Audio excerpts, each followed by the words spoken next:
down in the Kona. Is it recording? Yeah. Okay, let's go ahead and get this started.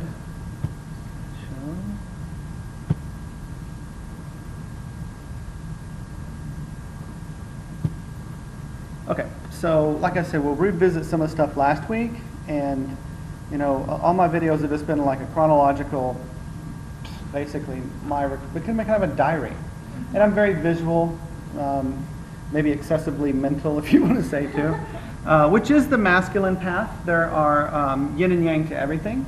So things like yoga are the feminine path because it deals with the body and movement and emotion and things like that. And then there's also the intellectual path.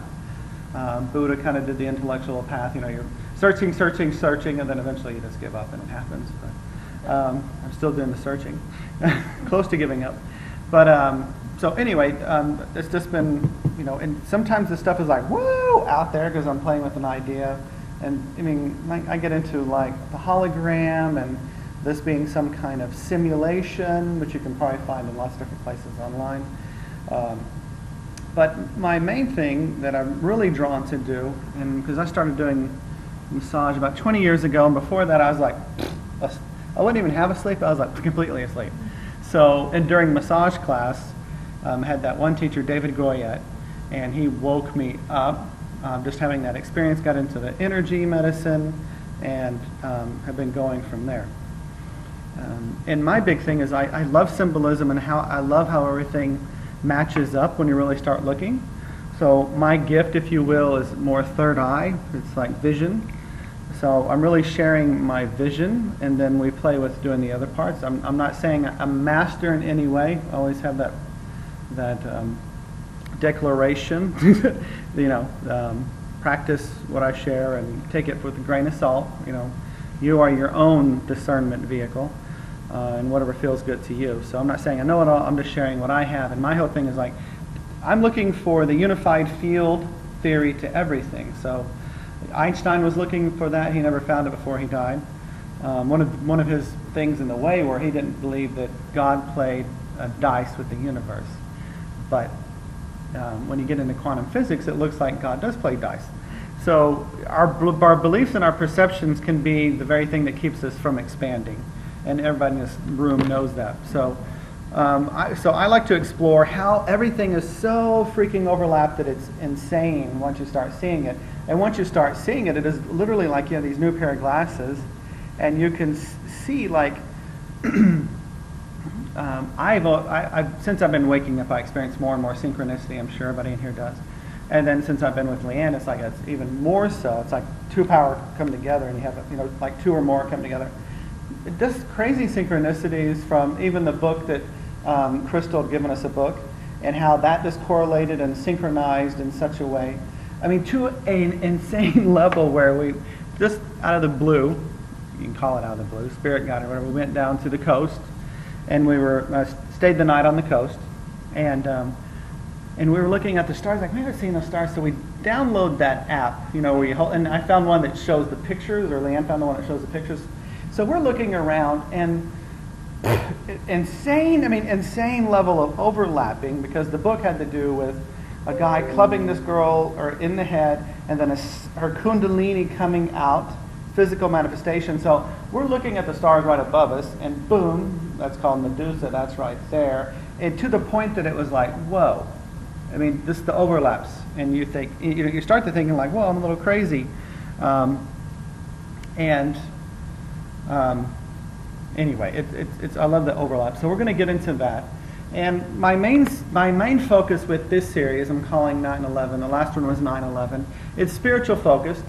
You know, we all know about 9/11. 9/11 being way a long time ago. I can't remember exactly when that started. 9/11 was the number that you called in case of an emergency, which I find it extremely interesting that the whole New York thing happened on 9/11. And whether you agree or not, there is some validity, actual proof that the people that run the country, and not just our country, but other countries, they know about a lot of symbolism and they know how to work it. In our capital, we have a complete shape of an owl outlined in the streets. The owl we discovered when we talked about last time was the sphenoid bone. It's that bone right here. When you touch here, you're touching the temple. You're touching the Ark of the Covenant inside your temple. Think about the White House, right? So there's lots of things out there that are known that we are, asleep to. And to me, I don't want to focus on that negativity. I've been in places and known people that are so conspiracy theory that it just drained me because it was like, I can't do anything about that. And to the point that just drains for me, who tends to want to be someone that helps people or the place I'm in. And the whole focus of what Leanne and I are doing here is to uplift this community in different ways. That's why we want other people to come in and do things too, like Annie's doing yoga. But the whole thing is, if I feel like I can't do anything, it just drains me to no end. So I don't want to focus on conspiracy theory, even though I bring it in. I'm only looking at it this way, that I really do believe that we are here to develop ourselves, contrary to what we were taught like in religion, where you're supposed to give away your willpower, which is your solar plexus. Okay? You're supposed to give away, you're supposed to, chain your passion, and you're not supposed to worry about survival. You're supposed to give everything over.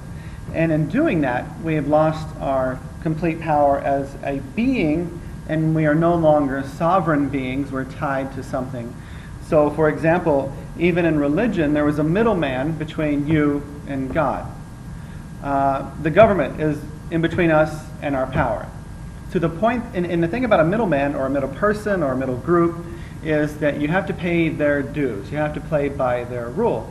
So once they get you hooked on something, then you have to do it that particular way. To the point that we become, like I said, we're no longer sovereign. So just a little bit of symbolism just on the starting screen here. If you just tweak with reality just a little bit, you take that 911 and you put it in a Roman numeral configuration, you see how the Merkaba fits perfectly in there, right?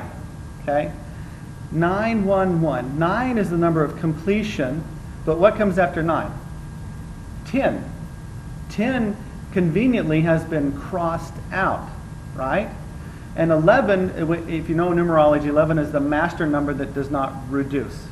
So 9 is a number of completion. Then you circle around to 1 again, which is becoming your sovereign self. And from there, you become fully mastered within your own reality.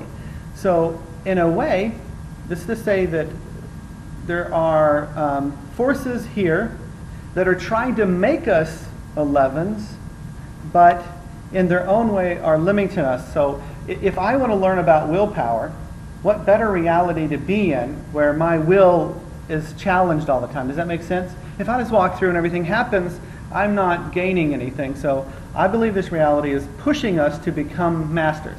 So don't look at conspiracy stuff as like, oh my God, this is happening and we're all going to hell and we're going to blow up and CERN's going to put us in the black hole and on and on. It's like, look at it as, okay, we are here to be pushed to the next level, and you have, like in that book, The Crystal, you have a nemesis that pushes you to that next level. And in conspiracy theory, the government and other people like that are pushing us to own our power, whether they're aware of it or not. Okay? They're caught up in their own game, which is coming into their own power as well. But the thing about 9/11, let me go back a little bit from some stuff last week. What you do is you have, we're at our basic core, we are basically energy beings. Okay? We are energy beings. Depending on how well we are plugged directly into source, not plugged in indirectly or through something. So when we have to plug in through some religion or some belief system or some dogma, some government, then what happens is we're not fully charged. So instead of being fully charged, we're half at best and sometimes really, really low. And the reason for that is you cannot control an empowered person. When somebody's power is low, even just half, then you have so much more control over them. So 911, if you look, so I like to look at the correlations. So 911 also means that your energy body, your energy field, is in an emergency arrested state. So what do they put you in? They put you in survival mode. They put you in not being, all these pressures that keep you out of empowerment. And if you can't be sovereign and empowered within yourself, then you don't feel empowered. So then what happens is we are strung together, like this is a huge solar array system. In other words, all of these are batteries, and they're plugged in. So in other words, solar panels are picking up the juice and storing it in these batteries, and then these batteries are used together to power something. So this is what you do to people, is you take away their direct connection to source, and then you connect them all together, and you direct their power where you want to go instead of them going individually where they want to go. So I believe that is what we're up against, but don't look like, oh my God, it's horrible. This is an opportunity. It's that tennis player that pushes us to the, I remember where my slides are. It's that tennis player, that opponent that pushes us to the next level. If you want to be a really good tennis player, you don't play somebody you can beat easily, right? You want somebody to really push you to the next level. And when we're learning how to control ourselves, there are lots of things that get in the way. You know, we have our laziness and our complacency, and there's a huge thing about we live in discomfort to avoid a larger discomfort which actually could set us free. In other words, you may be in a relationship like, all right, this isn't any good, this sucks, but okay, for me to get out of it, it's going to cause me more discomfort. So we settle where we are instead of letting ourselves be empowered. And that's something that we're being pushed in and to go to the next level. I'm going to get back to where we were before. And I'm just going to keep overlapping so we tie all this stuff together. All right, so last time we went over the Ark of the Covenant, which is that sphenoid brain inside your head. And so to me, the Bible is just some tripped out thing that priests were doing mushrooms and they were seeing these things. I mean, literally, I mean, seriously, manna from heaven. It's that white stuff that they say that was mushrooms. They were totally eating mushrooms and tripping out. And of course, that did open them up. We talked about this last time, but you don't necessarily want to go that path because it's not controllable. So last time we talked about the temple, and the temple has to be cleaned before you get into opening the Torah. And like I said, I'm just going to share what I see as correlations here. So here you have an example of a Torah, and then there's 7 seals on it. Usually that would be like wax seals on there. But I stole this picture because I like the representation. Here in this bottom right, you can see the toroidal field and how basically it's like a donut. Okay, that's a toroidal field. It's around everything. It's a magnetic field. And if you look inside, it also looks like a cup. This here is the inside of it's an animation of a jet engine accelerator. So basically, again, it's a toroidal field that they made. They made a mechanical, and this is just a drawing of it. And then they have they speed up the energy of something by putting it in this toroidal field. Toroidal fields increase power. So in what it's called is a toroidal field. It's interesting that it sounds a lot like Torah, right? So here you have this toroidal field, this energy that surrounds you, like a donut, all the way around you. And down the center of the toroidal field, you can see here on the left, what I'm pointing out here, is called a torsion tube. And that torsion tube we're going to get into. We're really going to be looking at this today. So my tendency is to like dump a bunch of information on people at once. Gets confusing, so I'm really trying to effort to pick out one thing and go over that really thoroughly, and then we practice with it at the end of our evening and hopefully take that home with us. So we're looking at the energy field around us being a toroidal field. Basically, it's like this little slinky that I've done in on in. And we'll get into the shapes. So the toroidal field is the energy field around us, all around us. And then the center is a torsion tube, which I really believe is what the Torah represents. That Christ was the only one that could open the Torah, right? In Revelations, Christ was the only one that could open up the 7 seals. And the 7 seals are, your power is sealed. If your chakras, which are what the seals are, when your chakras aren't opening and functioning properly, your power is sealed to a certain degree. That's why I like the 9/11ers who are not, I just call them 9/11ers, not to give them that particular term, but let's say somebody's trying to control you. they're not owning their own power. Because if somebody owns their own power, they have no need to take anybody else's power. So they are literally the ones that are trying to skip the 10, which becomes a 1. They're trying to skip owning their own power, which takes effort. And that's why you don't see a lot of masters walking around, because owning your own power is what you have to effort to do. And we have to be pushed that way, because it's like we're going to be okay in our discomfort. And people live to the end of their life within a certain amount of discomfort. So we have reality to push us to the next level. To me, pain is a motivator. Pain pushes us to go beyond where we are. So I don't see that as I don't see anything as negative, because it has an ultimate goal. So we have the toroidal field that surrounds us. This torsion tube, again, torsion sounds a lot like Torah. So here's the toroidal field. I'm going to give you a new perception of the chakra system, which I think is more accurate. It blends in with the other, all the chakras are funnels. And you can see how there's a funnel at the top of here and a funnel at the bottom. That'd be the crown chakra, and that'd be the root chakra, and you have the chakras in the center. And here you see a little toroidal field spinning around someone. So I want to, as we go along, I want to incorporate a physical component and then a metaphysical component, and then try to blend them all together. So last time we talked about the Ark of the Covenant being your sphenoid bone. So basically touching your temples, you're touching the Ark of the Covenant. And like again, I love symbolism. So one of the symbolisms for the devil is a devil. He's got his little horns. He's got this tail, this curious little tail with a triangle on the end, and he's holding the triton. Okay? This is called the sacrum. It's at the base of your spine. Here's your spine. See how it looks like a lot like a snake, like a serpent, like the devil in Genesis, the apple that offered, the snake that offered an apple to Eve. So what I believe is this devil is your reptilian brain. It's your lower brain. And your lower brain starts at the top, right at the top of your spine. This is the top of the spine on the left, and the right is the sacrum. So it even looked like a cobra because it would flare. I couldn't find a good enough picture. So it would actually flare here. Looks just like a snake waving, right? So here is the devil, the reptilian brain. Your lower brain is what the devil is. There's no external being to you. It's your lower sense, your survival mechanism.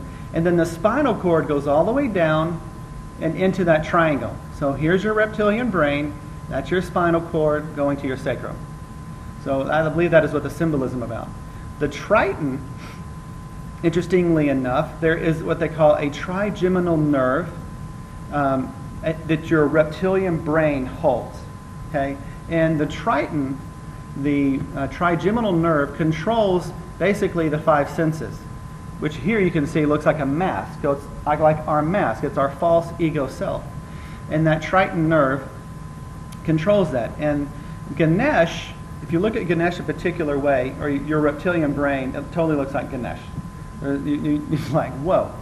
And interestingly enough, the triton also looks like the pi symbol, which people bring into reality. And then we have the chokure symbol. And this is another representation of the chokure. Here's the egg, the kundalini power at the base of the sacrum. And then this snake is wrapped around the egg 3.5 times. The chokure symbol is, when you're drawing the spiral, it's wrapped around 3.5 times. So the chokure symbol represents the kundalini, and I believe kundalini is what we are we're pointing to on a more real reality, is that our kundalini is the devil. Kundalini just being raw energy. So if we have raw energy that's coming up and is controlled by our survival mechanism, we act beastly. We do beastly things when we're stuck in our lower brain, which is all about survival. Okay? So the whole idea is to rise up to the higher brain controlling the triton, which in pictures of Shiva, Shiva is holding the triton. And we'll get into some more symbolism there. So, but I want to get into here because we're going to be looking at the chakras that go along this channel. And you got to get this channel clear, clean out the temple, then clear out this channel in order for The devil will not be in charge of your triton, which is your 5 senses, but the higher part of your brain in charge. No, in other words, not your survival mechanism in charge of your kundalini, where when we're doing that, we do beastly things because it's all about survival. So the people out there that are trying to control people are coming from survival. So when you come into a sovereign being and you're empowered, all you want to do is empower other people, not take their power away. So the devil represents the lower reptilian brain, which when we hold on to and control our trigeminal nerve or our triton, we are beastly beings. I'm going to pull this in. I mentioned this a little bit earlier, but like I said, I'm going to mention bits and then tie it in repeatedly. So here is the Ark of the Covenant, or a representation of it. And these are the tents. Remember, the Israelites ran from the Pharaoh, and did you know that when they left the Pharaoh, they took the Ark of the Covenant? They stole it. Okay, that's one of the main reasons the Pharaoh was after them. And God made the Israelites wander around in the desert for 40 years. 40 is a number of completion. Jesus went into the desert for 40 days and 40 nights, 40 years. And I believe most of the Bible is metaphoric. So the Israelites, which is interesting because Ra is the sun god, is Ra light. It represents the cells in our body reaching up to a higher light than being controlled by the Pharaoh, which is our lower self. But anyway, these people were made, in my opinion, to wander for 40 years in the desert before they could enter the promised land, because the slave mentality had to be purged from them. You can't move into the promised land and be an empowered being when you have slave mentality. And the thing about that is we've been fed slave mentality from the day we came out of the womb. We've been fed slave mentality. So we have to break that cycle. And preferably you don't have to die to do that. It's like you have to consciously work on it. One interesting thing about the Ark of the Covenant is it was said to put out this vortex of energy that changed the clouds above it. CERN is this huge particle collider in Geneva, and they talk about lots of cloud formations above being changed. Here is an example of it here. It's a circular tube, much like a toroidal field, just spread out much further. And I stole this picture off Google, as I do a lot of my pictures. And somebody put on their Stargate. So other people are looking at that and hypothesizing that, what are we really doing with a particle accelerator? The thing is they're looking for the God particle. They're wanting to know how God created the universe. And I believe they've created in some way, or tried to create, pretty much what the Ark of the Covenant was supposed to be. But we know from last week's talk that the Ark of the Covenant is inside of us. Every one of us has the ability to tune in to this reality. That funnel cloud coming at the top is our crown chakra, and we're changing our environment basically by being tuned in a very powerful and positive way. The thing is we've lost touch with that. So my focus is to get more in touch with that. Interesting thing is that this is CERN, the CERN building, and there was a donation of this Shiva statue that's actually in front of CERN, which I find interesting. Like this little circle here would be like the CERN. But Shiva is I'm going to read this page because see this little plaque here on the left? This little plaque here on the left is what is in these, but I couldn't read it clearly, so I copied it from another site. So Shiva, the god of creation and destruction, is statued right at the building where CERN entrance is. And in Hindu religion, this form of the dancing Lord Shiva is known as Nataraja, and symbolizes Shakti, which again, Shakti to me is the Kundalini, which is the devil. And it doesn't mean that Shakti or the life force is the devil. It means if we don't control it and rein it in, it's like you think about a snake holding onto a lightning rod. I mean, we're here to learn how to direct that. So anybody telling us here that we have to give up our will just totally got rid of why you're here, because you're learning how to grab a hold of that Shakti lightning snake and control it to become a master being. Not to be told what to do, but to control that force. not to be controlled by it. So, so this plaque here says, I wrote the name, I found the proper pronunciation. It's Nataraja, I think. I may have murdered that pronunciation. But it's dancing Shiva, and Shiva symbolizes Shakti, or life force, in the Hindu Trinity. He is the creator, the sustainer, and the destroyer. So it is like the God force. It's like creation, and see, and this is something that's coming into my realities. Once you create something, then comes the ability to sustain it. And sustaining something is a lot easier than creating it, okay? So it's like Leanne and I have created this gallery, and now we're being pushed to master ourselves to sustain it, which stabilizes it. So if you think about a toroidal field spinning, it's like a top. It's spinning. You've got to have it spinning at a high speed to where it's upright and it has balance. Your energy field is the same way. It's got to be spinning in a really strong way to where you correct, and you have this gyroscope, which is another compass, inside your heart that tells you where to go. When you start to wobble because of this fear, or this happened in reality, this is going to hell, you start wobbling and you start losing your balance. And that's when somebody else can grab your energy and take your Shakti, and they're going to direct it where they want to direct it. And it's easier to control somebody else's Shakti than your own. That's the truth.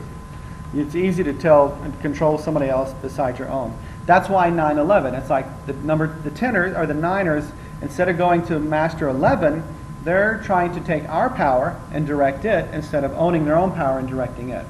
And owning your own power and directing that is where I feel the people that are like on the first wave of waking up are coming to. Like there's always waves. We wake up in waves. So the people that are really on the edge of waking up or coming into the power, we have to own our power. And we were taught by religion to not be in power, to discount ourselves. You know, we have 7 chakras. Here's Ganesh again. And look at Ganesh's forehead. There's a triton on it, okay?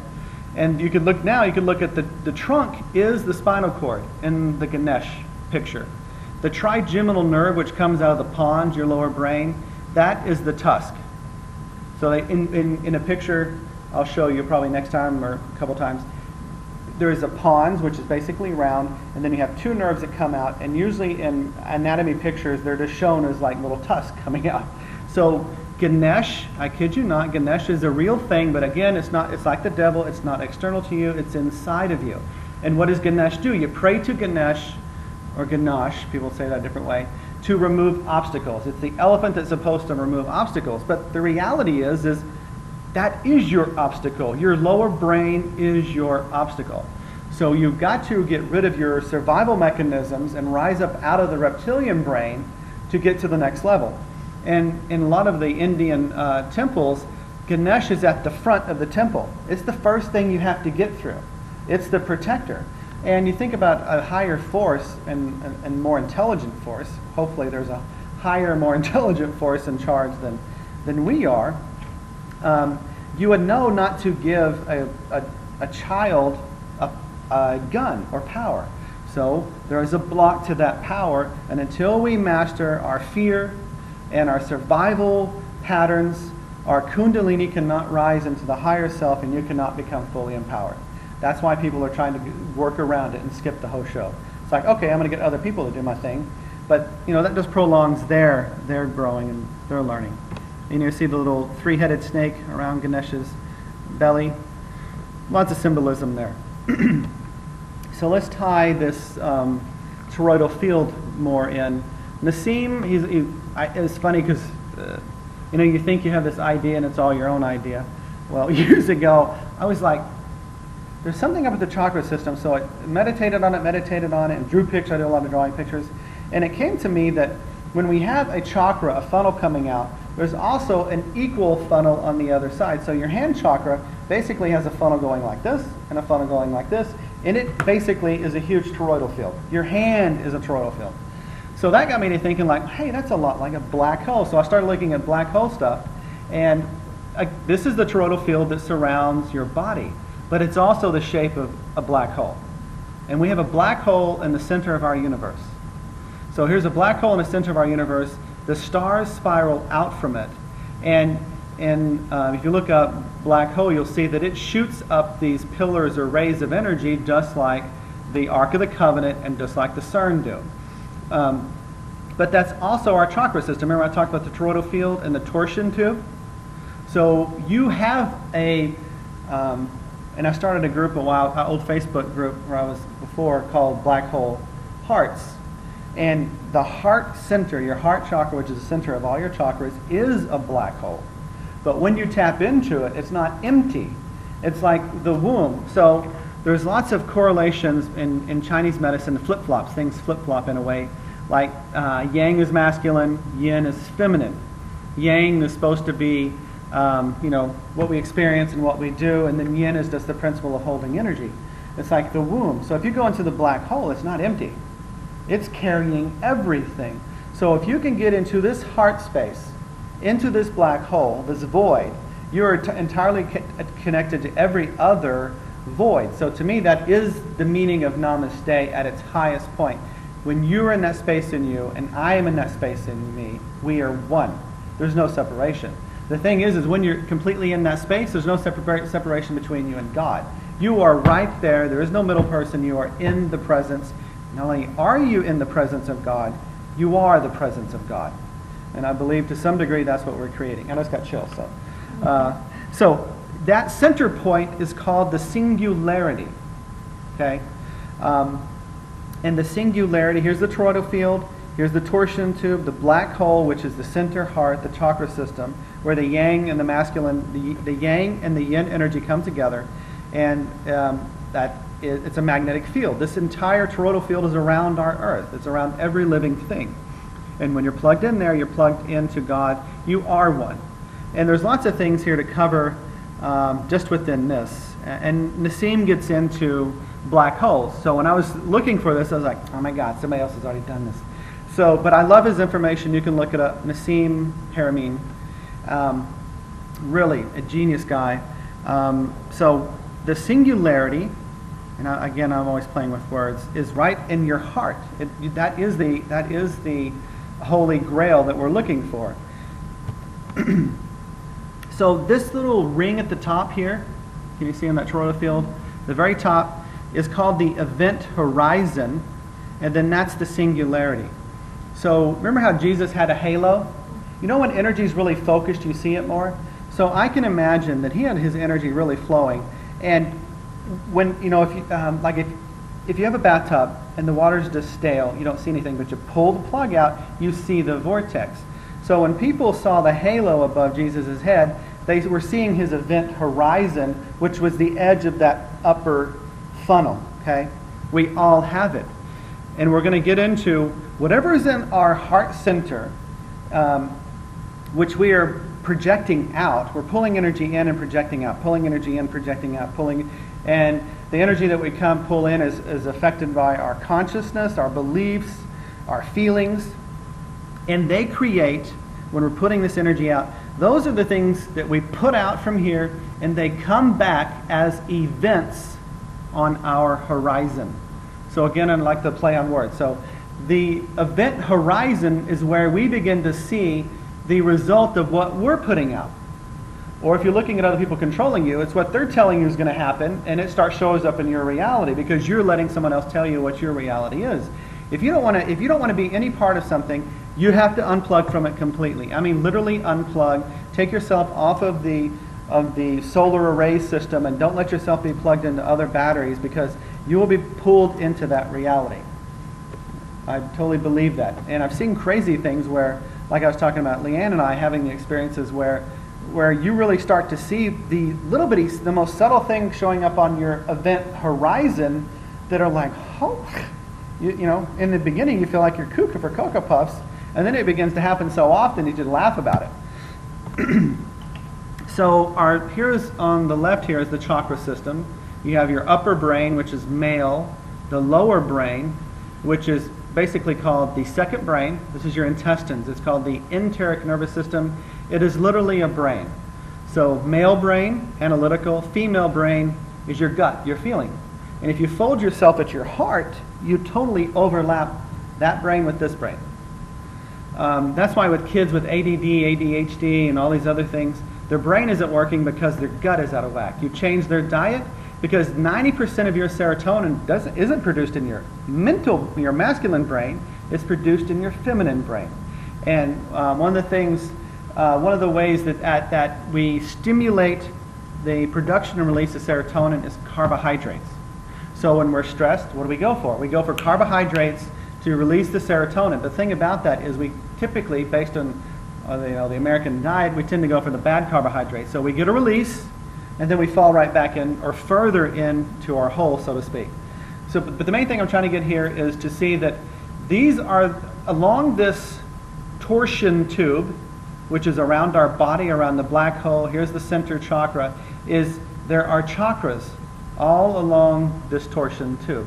Okay, and that is the toroidal field, or the Torah, that we have to be in the Christ state, which is in the black hole, which is knowing, hey, I'm God.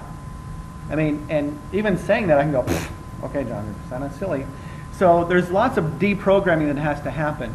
Like Jesus said, God and I are one. When you're in that space, that's what truly happens. And when you're in that space, everything opens up. You got to clear out the heart and get that in place before the other chakras fully work. That's why, there's also a correlation between getting in your heart and getting into your higher brain. If you're in survival mode, there are chakras that are completely closed off. Completely closed off. Your intuition is closed off because you're not even using your higher brain. It's about survival. Your adrenals are probably shot, so your root chakra is not working like it needs to. It gets really messy. So here on the side is an example of a generator. You have the energy coming in, the charge coming in, and then there's a discharge. So you know how our galaxy is flat? Well, it looks like a saucer. We have this huge toroidal field coming up around our galaxy. I mean, it surrounds our entire galaxy. But the galaxy, our universe, our galaxy itself is going around that center, it's spinning around that center, okay? It's concentrated in at the very middle, and then it fades out as it goes to the edges, okay? So we're sending everything out from our heart center in all directions. And so we have energy come in, then discharge. And then that energy circles back through our life. So if we keep putting out the same belief system and same program, we keep getting the same events showing up on the horizon. Maybe a different face, maybe a different city, but it's the same freaking event. You know, you might as well just push replay and do the same thing over and over. So remember I talked about the halo at the top of his head? Look how this depiction here shows like a little chakra coming out of and the sides, which would be the discharge point. So again, just pointing to the toroidal field around your body and the torsion tube being the Torah that only only Jesus, Christ basically, not Jesus, Christ can open. Here on the left, I don't know if you can see this, it's pretty small up on this screen here. But down the center, I put these little chakras. And Father above, Mother below. Quantum physics. So quantum physics is everything is a wave and a particle at the same time. God energy is the wave that you don't see. And the particle is Mother. It's Mother Earth. Okay? If you zoom away from the Earth far enough, it's going to look like a little dot. It's going to look like a little ball, a particle. And God we don't see. And it's waves. So everything in this room that we don't see, the invisible, that allows us to see the material, it's still just as full as the walls. Just as full. It's just interacting with it. Like when you first hear about chakras and playing with chakras, like, whoa, I feel something. I'm not even touching the body. So there is so much more, there's just as much to interact within the invisible wave form as is the particle form. And we are the singularity. We are the center part there. So I changed singularity into singing you. So the whole idea is that you come into your power to sing who you are truly, because basically you're an instrument in the universe being uni, one verse song. There's one song and you're an instrument in that. And the whole universe, the whole one song doesn't work unless you're playing your instrument, which is your entire being, to your fullest capacity. So just showing the correlations there. And the chakras also, the elements of the chakras also give a hint into creation. So the top chakra is thought, then you have light, then you have sound, then you have air, then you have fire, then you have water, then you have earth. And when I was first getting into all the metaphysical stuff, I kind of went the Buddhist path, which in a way had a little bit of a Christianity twist to it. So there is some disempowerment truths, or not truths, some disempowerment tricks that kind of even trickle into the metaphysical community. Like when I was studying Buddhism, it was like, okay, I'm supposed to be going up the chakra system like elevators going through higher floors. I get to the crown, I'm out of here, woohoo! I'm enlightened. And then it came to me one time that you're disempowered that way. You've got to have all of your chakras working together to be sovereign, and you don't want to disembody yourself. The whole idea is that you are like a rainbow bridge between earth and heaven. And the only way heaven's going to get onto the earth is through as many rainbow bridges as possible, which you are. You've got to open your rainbow bridge, which is basically a tunnel, which is your torsion to. It's a rainbow tunnel that we're going to go into in a second. So, for example, I forgot to put this slide in here, but I had this poem, if you will, kind of come to me. It was more like free writing. And it was like, I reach up to Father, and I pull a thought into me. At the same time, I'm reaching down to earth, and I'm pulling physical matter up, like earth. And then I mix the earth with water. Okay, what happens when you mix earth and water? What do you get? Clay. Mud, something you can mold, right? So that is physical reality, emotion. Then you have a thought about something, and then you start visualizing it. So here, I have a thought about something. I'm reaching into reality with action to change it. I put emotion into it. I put my visuals into it. I pull it up even higher, and I put my intent in it. And then I put my words into it. And then I bring it to my heart, and then it spins out and comes back as a complete creation. If you're missing any part of that, it ain't going to happen in your life. That's why you've got to line up, if you want to think about the body being a stargate, which I did a video on that. Your body basically is a portal, if you will. It's a stargate. It is a time-traveling machine. It really is, space-time. But you've got to have everything lined up on the exact same thing you want. If you're thinking, I want abundance, and then inside your head, because your words matter inside your head just as much as verbally. But if you're thinking, I'm wealthy, and then you're saying, shit, how am I going to make this bill payment? Well, you're out of line. You're literally out of line. You're out of alignment, and it ain't going to happen. So what's going to happen is you're going to get a percentage mix of what you put together. So we talked a little bit about this last time, that your conscious mind and your subconscious mind are really one consciousness. The subconscious is just things that you're unaware of, and the conscious mind is what you're aware of. So if you're saying I'm wealthy, wealthy, wealthy, and then you have a program in here going 24/7 saying I have to work really hard to be wealthy, you're going to get a combination of those two things. So you're going to collapse a wave of reality into the particle reality, which you're going to call physical matter, physical reality, which is a combination of what you're saying on your consciousness level and your unconscious level. The same way with your chakra system. You're going to get the percentage of what you're wanting based on how everything is lined up and how your conscious and unconscious mind are agreeing on it. If they can't agree on it, it ain't going to happen. And in most cases, you're just arguing for not having it. You're arguing with yourself or somebody in your past, somebody in your early childhood.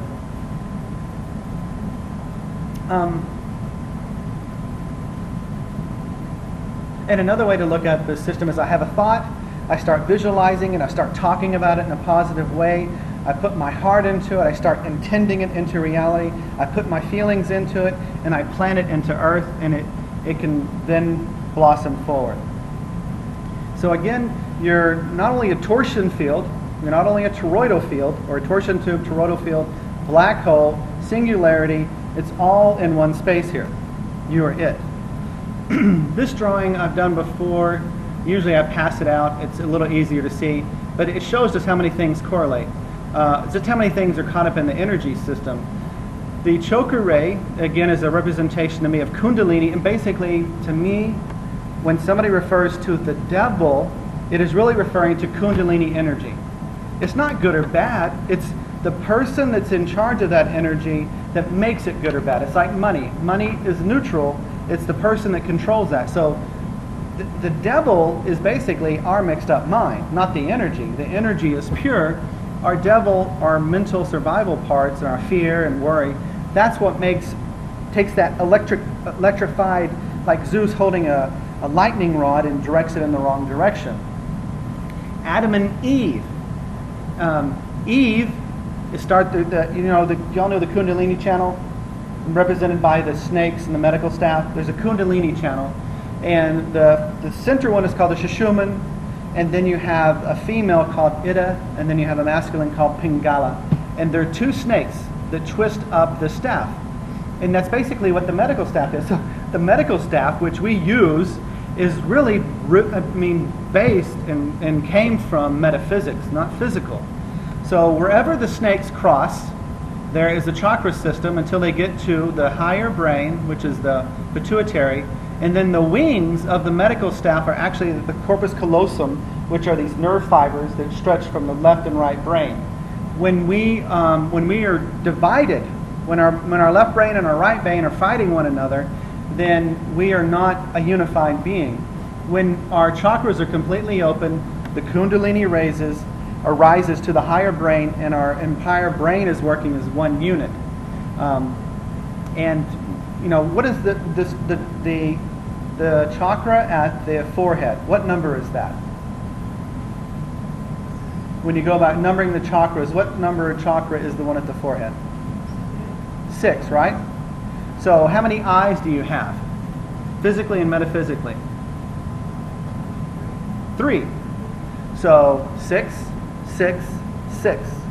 When we are not unified in one vision, we are the beast. 6, 6, 6. Okay? When we become unified, in other words, our left brain, our right brain, and our third eye, which is actually a perception of God coming in, then 6 plus 6 plus 6 is 18. 8 plus 1 is 9. That's the number of completion that opens you up into the 11 master level. And you don't just go out of your head, your entire energy field becomes alive. And I think that's all I wanted to cover there. But there's a lot of information just in your toroidal field. The halo is that upper chakra that's going up into the air, the rim of it.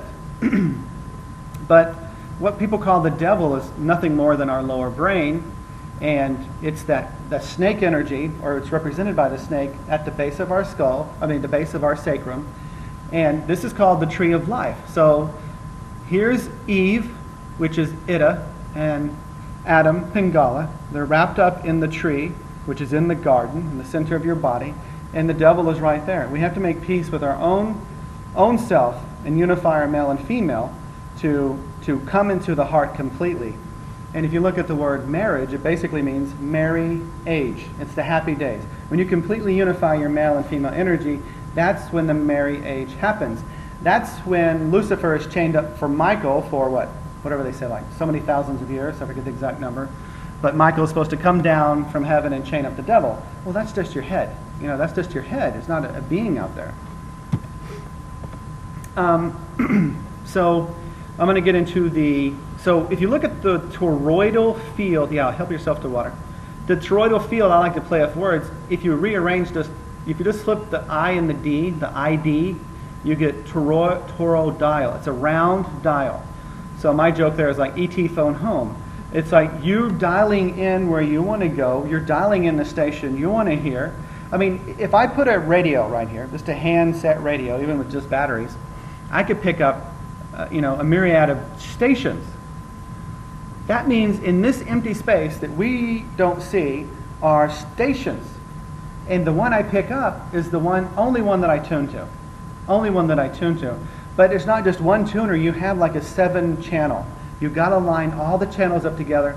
It's like a key in a lock. You got all those tumblers to fall in place. And I'm going to give you a different way to look at the chakra system that'll drive that home, I hope, that you've got to have those lined up. Otherwise, the energy, if energy is trying to come through the top of my head and come through my torsion tube, my toroidal field, and then come out and create a much brighter reality, my energy goes 10 times bigger, those have to be blocked. So if energy is coming through and hits a block here, let's say I'm trying to create something and it hits a block within my words, internal words, like I'm stupid or whatever, I can't get the energy all the way through, or it just a little bit comes through. So here's 100%, and then I lose 10% here, I'm down to 90, then I lose 30%, I'm down to, and then I have like 10% energy to create. It ain't gonna happen.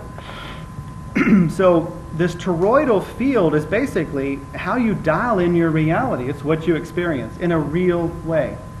They talk about CERN being able to potentially activate particles and things like that that could actually change reality or open portals.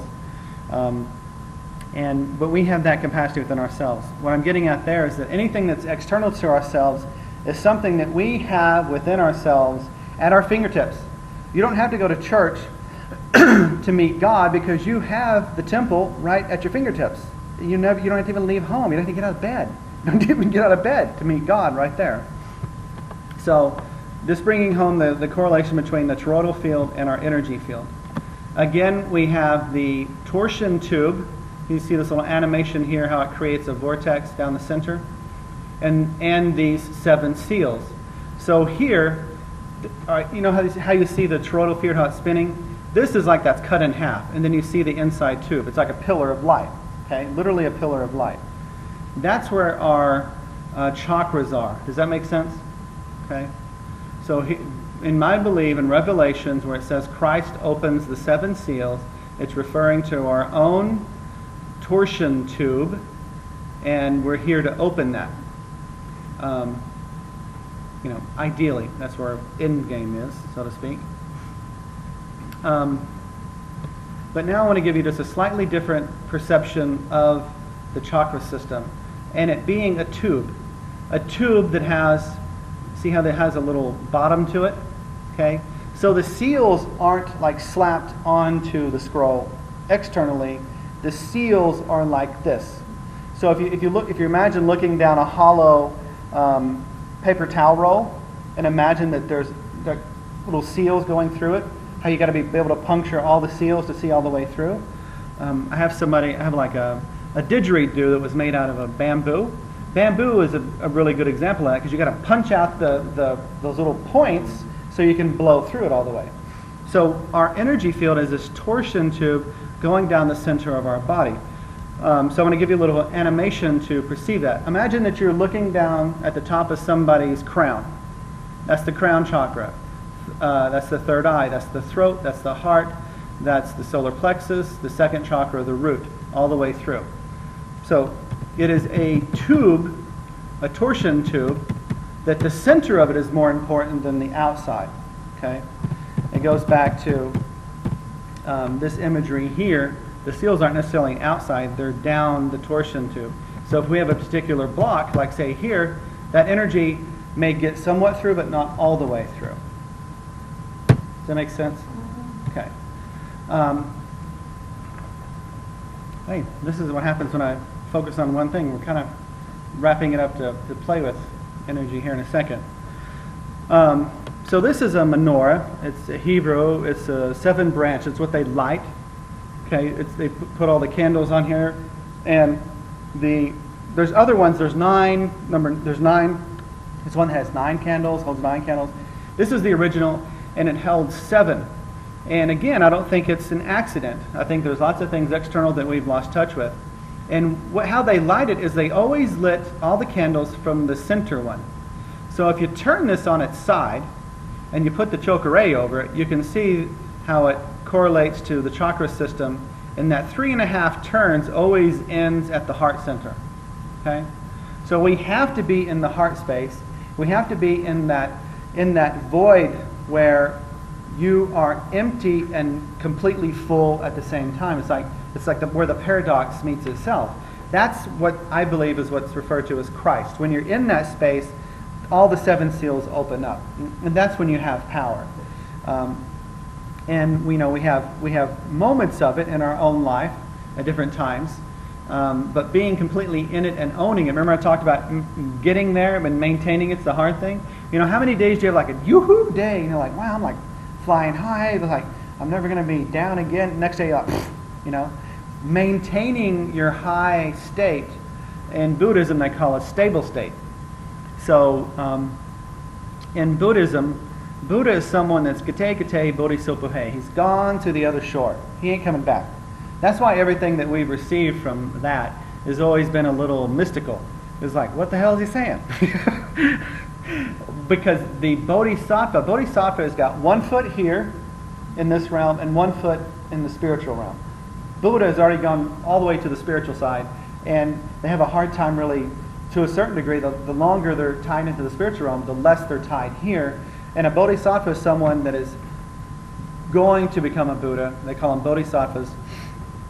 They're like right at the edge of it, and they have 1 foot here and 1 foot there. And those are the ones that are able to give information that can be understood.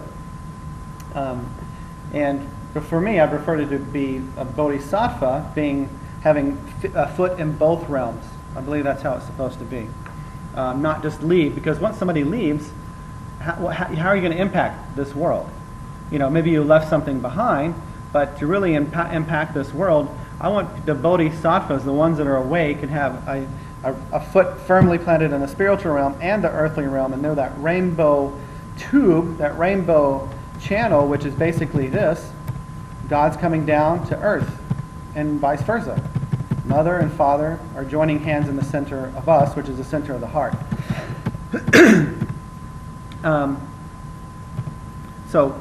The chokurei is a way of opening up that torsion tube and then aligning it. Okay, so we're going to play with that today. We're going to do, it's very simple, and then we're going to go back and do last week's exercise, then this exercise. So this one's just to kind of get you a feel for it, but ideally you clean out the temple before you then open the seal. You want to try to be as meditative and in that state. So we're going to mentally do it first, and then we'll go back and bring the other part in. So again, this is going to be focusing on opening and balancing the 7 seals of the Torah field. And I want you to be aware of when you're drawing, you're going to be drawing the chokurei over your body. And when you do, the vertical line, I want you to imagine that you're drawing that through the center of that tube. Okay, it's like energy's going down the center of that tube. Does that make sense? I want you to really try visualizing that any seals or blocks are being cleared away. And then we'll go into the next part of it. So this part is going to be the opening seals and balancing the Torah. A lot of people have been taught different ways to draw the chokurei, and to me it gets a little silly. Left, right, who knows, who cares. Diane Stein published a book which made the Reiki community really mad, because until then, Diane Stein published those, all the Reiki symbols were a secret, and you weren't supposed to share them with anybody. She published that book, Essential Reiki, and drove the traditional Reiki people probably absolute cuckoo for Cocoa Puffs, because the symbols were secret. And to me, we're getting to a point that everybody needs to know this so we can be opened up and exposed. So I'm more of a non-traditionalist like Diane Stein. And really, to me, the Seiheki and the Chokurei alone, we're going to get into the Hanshan Zeze Shonin, but the Chokurei, the Seiheki and the Chokurei have very direct correlations to the energy body, and they alone can be used in a healing session and last an hour long. What I'm about to show you next can be a 30-minute to 45-hour long, just this symbol alone can be a complete session on somebody, and charge for chakra balancing. So this is the chokurei. This is how I was taught. I like this way because from this perception, I'm sweeping in from, if I was doing that to someone, I'd be coming in from their right brain, from their right, okay? Like if someone would stand up there, I'd be sweeping in. If I'm pointing my hand at myself, I'm sweeping in from the right side, okay? And the left side is masculine. The left side of your brain is where you've learned something and you put it in a filing cabinet. So this side of your brain is like a big room full of filing cabinets, and this side is the feminine that's completely open to spirit. So we want spirit to come in there first, not into a filing cabinet and trip over things. That's usually what happens. So we come in from spirit, and then we go down the tube, clearing open the tube, and then we spiral a lot slower, the chakras, and balance them until you're at the center of your heart. That's the exercise we'll do. So find a little space for yourself. Susan, I want you to sit in that chair back there. Hey, Joanna, you can just be the center of that couch. You're good where you are, Crystal. So this animation, not really animation, I've just kind of drawn things on this big picture. We're going to go over the chakra, the chokure for the chakras. And when you do this, your palm is going to be facing you. You're going to use your right hand because you're coming in from the right. So what you start for is you reach up to God, and then you sweep to just above your crown, okay?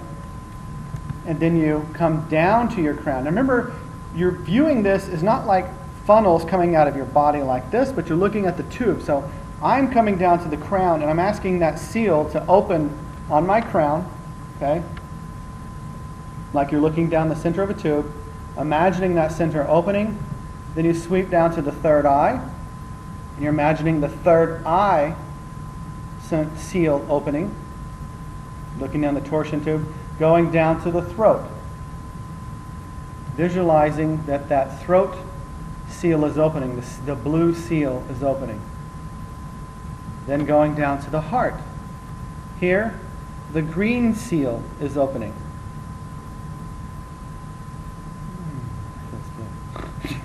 Then down to your solar plexus. The yellow seal is opening. Down to just beneath the navel, the second chakra. The second chakra seal is opening. Then down to the root. The root seal is opening. So the first part of the exercise is you come in from the right, opening the seals as much as you can, and you don't push it, however much your system can handle at the time.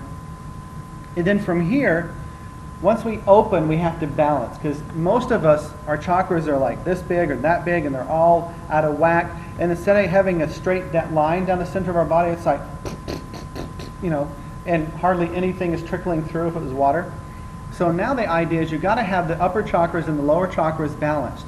Remember, the lower three chakras are masculine, survival, sex, power. The upper three are feminine. Let's talk about it. You know, females, let's talk about it typically more than males. And then they tend to be more intuitive, and they have more of a spatial understanding about, like God looking at the picture as opposed to standing on the earth and trying to figure it out, right? So you've got to have those balanced. You can't say, I'm not going to push my intent in the world and expect to be powerful. You have to own your power.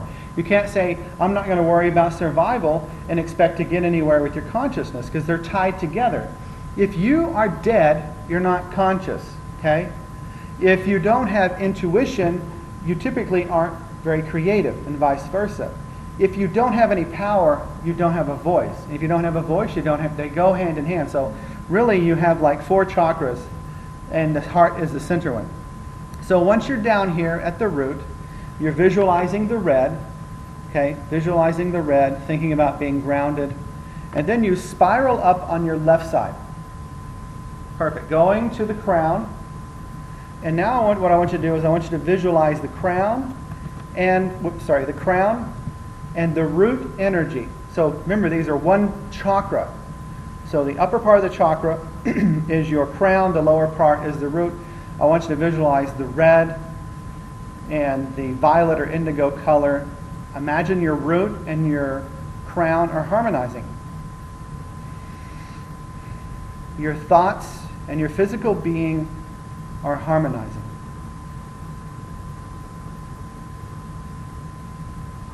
And it can be, and that's why I say it can be a very, I mean, you could take 30 minutes to do this entire process. We're going to do a little bit quick and then we'll do it again later. Spiraling down on your right side to your second chakra. Okay? Focusing on the orange. Just tuning into the orange energy. How does it feel? Good, bad? Does it need more energy than other places? Because when you're working on someone else, you can spiral and just stop where you feel like you need to give energy. And if we have time, we can play a little exercise where you can even use 2 hands to do this spiral.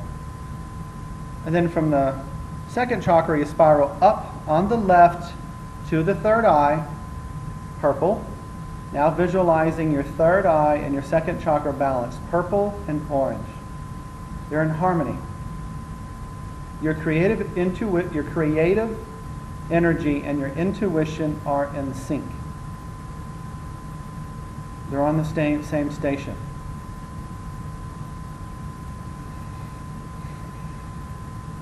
Spiraling down on the right to the solar plexus, just beneath the ribcage, focusing on yellow. This is your power, willpower. It's how you intend something. And you have to be forceful to intend something into reality. We talked a little bit about this before. It's like, in my perception, Jesus had to have a strong sense of willpower, which means Jesus had to have a strong sense of self, not just I'm God, but had to have a strong sense of self, and walk up to somebody and say, stand up. You have to be really so empowered in your own intent that you can intend something in someone else's life. Then spiral up on the left to the throat. Voice and power, blue and yellow. Imagine that those are harmonizing. If you want to, you can visualize a blue and yellow yin and yang. One side's blue, one side's yellow, and spinning. You can do that with all the colors. Like you could have done red and violet, then you could have done orange and purple, yin and yang. Now you can do a blue and yellow. Visualize that all harmonizing.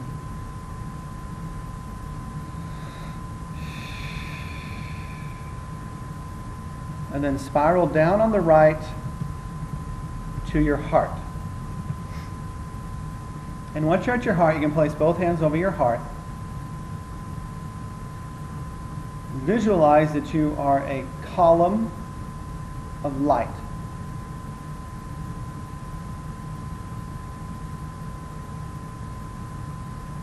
And try to visualize that toroidal field around you, that big donut. Imagine energy is pouring down from the top through the tube, down through all the chakras, going out the bottom, and then flowing up again to the crown, all around, all sides, all directions, flowing.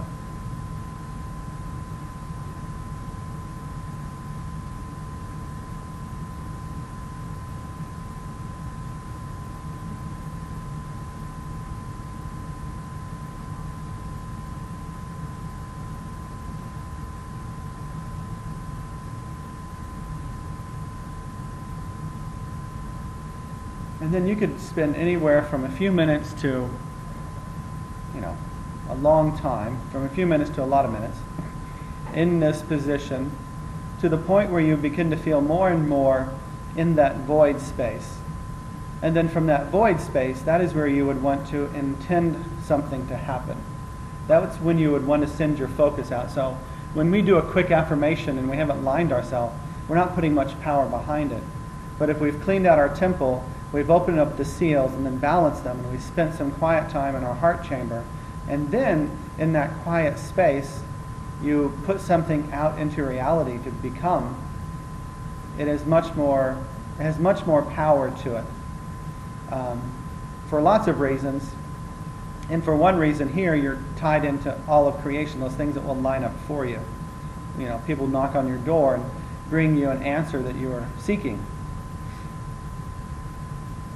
And then from there, you just relax your hands. So that's the chakra ray over that toroidal torsion tube. So now let's put that all together. We're going to go back over last week's and then incorporate what we did this week. So remember that sphenoid bone, which to me looks like an owl. Some people, in anatomy, they refer to it as a butterfly, which is interesting. That movie Butterfly Effect, where that person was going in and out of different realities, totally relating to this. Even in the, I have a picture of the front of that movie cover, and this part of the head is lit up. So from this, and to me looks like a great horned owl. And in anatomy, these are called the greater wings. And this right here is called, there's a wing here and a wing here. You can't see it much on this side. And in the Bible, it talks about this is the Ark of the Covenant. On top of the Ark of the Covenant, you have those two angels, and it says the angels' wings touch in the middle, and then they each have an outer wing that touches the outside of the temple. The outside of the temple where it's located. Now, if you try to make that, let's say that there is the Ark of the Covenant right there in this room, which is about, I guess, 18 feet, well, maybe more than that. Let's say just 20 feet. If the Ark of the Covenant was there, and you had angels' wings that went out and touched the walls, which it says in the Bible, that thing would be really awkward to carry and extremely large. Because anytime you see it, the Ark of the Covenant depicted, it's always got really small wings. So even in the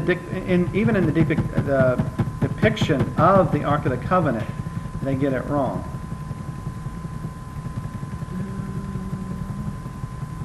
Let me go back to that. Like this here. I mean, the wings are touching in the center, but they're not touching the outer wall like it says in the Bible. Or here, that's not doing that either. And we went over this last week, but there are three main things in the Ark of the Covenant. The 10 Commandments, manna, which again is the mushroom, and then Aaron's rod, which is the rod that Moses threw down, and snakes came alive. Well, that Aaron's rod is your spinal cord.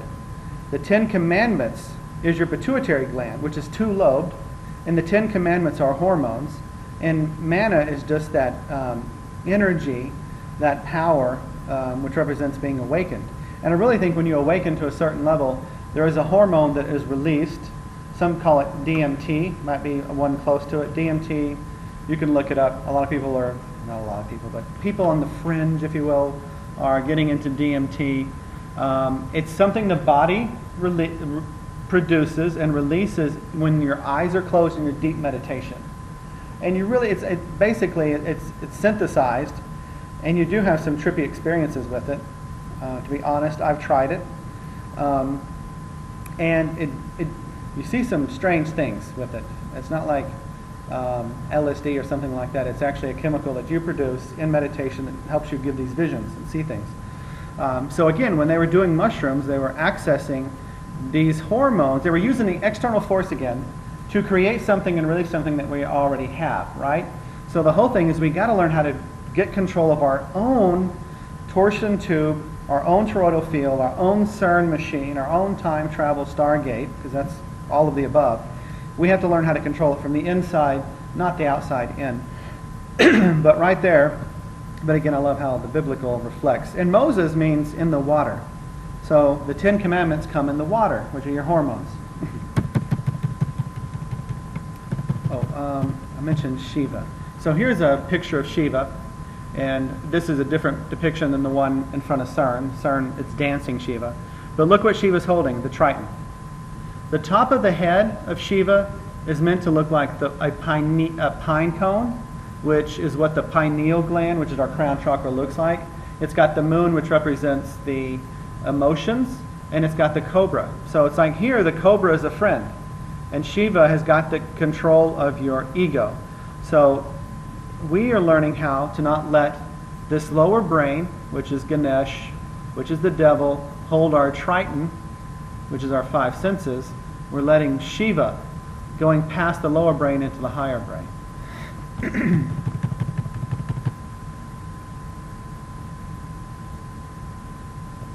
Fast forward.